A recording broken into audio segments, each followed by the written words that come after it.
வெயிலோட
என் போனை எப்படி எடுக்கலான்னு பார்த்துட்டு இருப்பான்.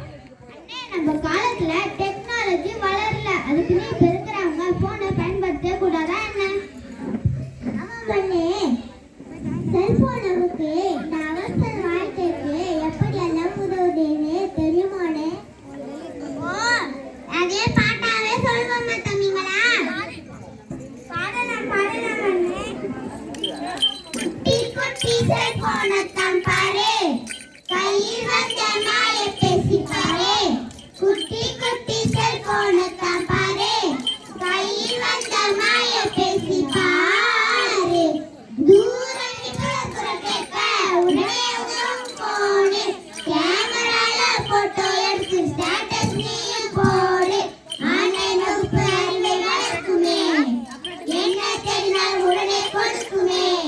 ட்ரிங் ட்ரிங் ட்ரிங் ட்ரிங் மணி ஒலிக்குமே, செய்தி வந்து மகிழ்ச்சி கொடுக்குமே. வேற என்னென்ன இவ்வளவு நன்மை தர செல்போனை நல்ல தாராளமா பயன்படுத்தலாமே, இதுல என்ன கஷ்டம்? தம்பிங்களா, அறிவியல் கண்டுபிடிப்பு எல்லாத்துலயும் நன்மைகள் இருந்தா தீமையே இருக்கதானே செய்யும். அண்ணே, செல்போனால அப்படி என்ன தீமையெல்லாம் இருக்குது? சொல்றேன், கவனமாக கேட்டு தெரிந்துக்கோ தம்பி. செல்போன் அதிகம் பார்க்கறதுனால கண்ணின் ஈரப்பதம் குறைஞ்சி கண்ணுல கேன்சர் வருதா? கண்ணுல கேன்சரா? என்னங்க நீங்க சொல்லும் போதே பயமா இருக்குது. அது மட்டும் இல்லை, இணையதளம் மூலம் நிறைய பண மோசடிகள் நடக்குது. என்னென்ன லிஸ்ட் போய்கிட்டே இருக்குது, இதை தவிர்க்க தீர்வே இல்லையா? ஏன் இல்ல, எல்லாத்துக்கும் தீர்வுன்னு ஒண்ணு இருக்கும்ல. அளவோடு பயன்படுத்தினால் அலைபேசி சிறந்த நண்பன், அளவுக்கு மீறி பயன்படுத்தினால் அது அறிவை கெடுக்கும் வில்லன். அளவோடு பயன்படுத்தினால் அலைபேசி சிறந்த நண்பன், அளவுக்கு மீறி பயன்படுத்தினால் அது அறிவை கெடுக்கும் வில்லன். ரொம்ப சரியா சொன்னீங்க அண்ணே. நானும் எங்க வீட்டுல அலைபேசியை அளவோடு பயன்படுத்த சொல்றேன். சரி, நம்ம வந்த வேலை நல்லபடியா முடிஞ்சது.